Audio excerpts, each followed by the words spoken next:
Assalamualaikum warahmatullahi wabarakatuh. Perkenalkan, saya Nikita Oktavia, mahasiswa Fakultas Ilmu Pangan Halal, jurusan Teknologi Pangan dan Gizi Universitas Juanda Bogor. Di sini saya akan menjelaskan esai saya yang berjudul Mengenal Fermentasi Pangan Tradisional untuk Mempertahankan Produk Lokal. Nah, di sini berbicara tentang pangan tradisional, tentunya teman-teman semua telah mengetahui apa itu pangan tradisional atau bahkan sering sekali mengkonsumsinya dalam kehidupan sehari-hari. Nah, pangan tradisional itu sendiri merupakan makanan dan minuman termasuk jajanan serta bahan campuran atau bahan lainnya yang digunakan secara tradisional. Pangan tradisional juga telah lama berkembang secara spesifik di daerah setempat dan diolah menggunakan resep-resep yang sudah dikenal oleh masyarakat sekitar serta memiliki cita rasa yang relatif sesuai dengan selera daerah setempat. Di Indonesia sendiri banyak sekali bahan pangan lokal yang dapat dijadikan atau diolah menjadi produk yang bernilai ekonomis.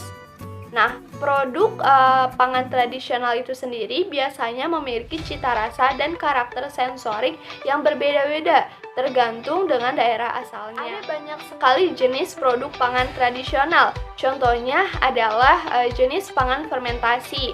Nah, salah satu tujuan dari fermentasi ini sendiri selain untuk menambah daya simpan, juga untuk menambah cita rasa yang khas dari pangan tersebut dan memiliki nilai ekonomis yang dapat nantinya dijual atau dipasarkan kepada masyarakat luas.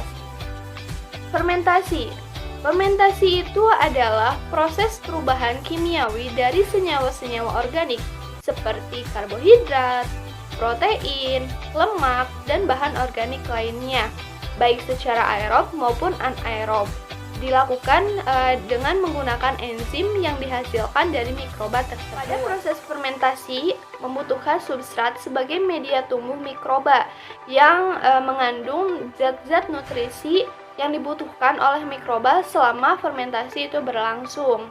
Nah, hasil fermentasi ini pun sangat dipengaruhi oleh bahan pangan yang sebagai dasar substrat, jenis mikroba, dan juga kondisi lingkungan yang sangat mempengaruhi pertumbuhan mikroba itu sendiri.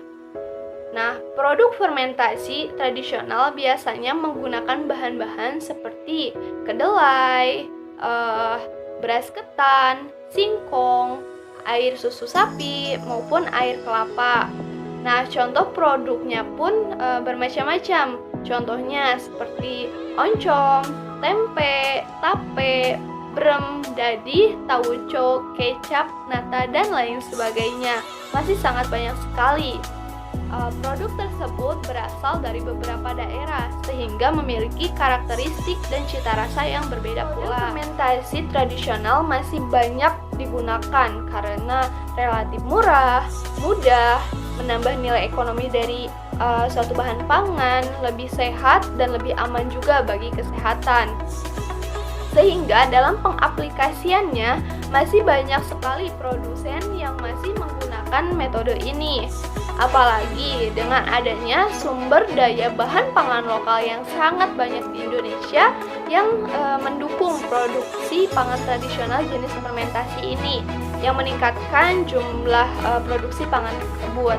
Tapi dengan berkembangnya zaman, maka diperlukan sekali pengembangan dalam produk ini seperti dalam kemasan, kualitas, serta teknik fermentasi dan juga teknik pemasaran yang dapat meningkatkan minat serta ketertarikan masyarakat dalam mengkonsumsi pangan fermentasi tradisional dengan bahan pangan lokal. Ya, kita sebagai mahasiswa teknologi pangan harus ikut berkontribusi dalam upaya mempertahankan keberlangsungan produk pangan dengan berbasis bahan dasar pangan lokal yang ada di Indonesia. Sekian penjelasan dari saya, mohon maaf bila ada kesalahan, semoga bermanfaat. Wassalamualaikum warahmatullahi wabarakatuh.